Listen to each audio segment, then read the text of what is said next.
ہسپتال میں دادی پڑی ہوتی جس کو سانس کا مسئلہ ہوتا ہے کیونکہ وینٹیلیٹر کا سوئچ نکلا ہوتا ہے، اور عبیر کوشش کرتی ہے کہ دادی کی طبیعت ٹھیک ہو جائے، لیکن اس کو اس بات کا ذرا اندازہ نہیں ہوتا کہ سوئچ نکلا ہوتا ہے۔ جیسے ہی ارمان کمرے میں آتا ہے تو وہ دیکھ لیتا ہے اور فوراً سے سوئچ لگاتا ہے، تب ہی دادی کی طبیعت ٹھیک ہوتی ہے۔ ارمان عبیر کو ہاتھ سے پکڑ کر وہاں سے نکلنے کا کہتا ہے اور کہتا ہے کہ تم کسی کی جان نہیں بچا سکتی، تم صرف جان لے سکتی ہو۔ یہ سن کر عبیر دادی کے ساتھ ہی گھر میں چلی آتی ہے، لیکن عبیر کو دیکھ کر سب گھر والے ناخوش ہوتے ہیں اور عبیر سے کہتے ہیں کہ تم چپ کر کے یہ گھر چھوڑ دو۔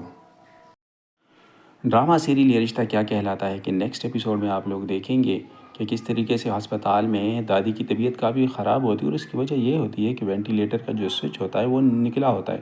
لیکن عبیر کو کچھ سمجھ نہیں آتی، لیکن جو کچھ اس کو سمجھ میں آتا ہے وہ کرتی ہے۔ لیکن کوشش کرنے کے باوجود بھی دادی کی طبیعت مزید بگڑتی جاتی ہے اور وہاں پر ارمان آ جاتا ہے۔ جیسے ہی ارمان کمرے میں آتا ہے اور عبیر کو دیکھتا ہے تو کافی غصے میں آتا ہے۔ جب وہ دیکھتا ہے کہ سوئچ نکلا ہوتا ہے، وہ جا کے سوئچ لگاتا ہے دوبارہ اور دادی کی طبیعت پھر سے ٹھیک ہو جاتی ہے۔ وہ عبیر پہ کافی غصہ ہوتا ہے اور عبیر سے کہتا ہے کہ تم ایک نالائق ہو، تمہیں کسی چیز کا پتہ نہیں، اور یہاں پر تم کسی کی جان بچانے نہیں آئی بلکہ جان لینے آئی ہو، بہتر یہ ہوگا کہ تم یہاں سے نکل جاؤ۔ یہ سن کر عبیر رونے لگ جاتی ہے اور اسے کہتی ہے کہ یہ میری غلطی نہیں ہے، میرا کوئی قصور نہیں، میں نے ایسا کچھ بھی نہیں کیا جس کی وجہ سے دادی کی طبیعت خراب ہوئی ہے۔ تو ارمان اسے کہتا ہے کہ فی الحال تم یہاں سے چلی جاؤ، تمہاری یہاں پر کوئی ضرورت نہیں ہے، میں یہاں پر موجود ہوں اور میں ہی اس کے لیے کافی ہوں۔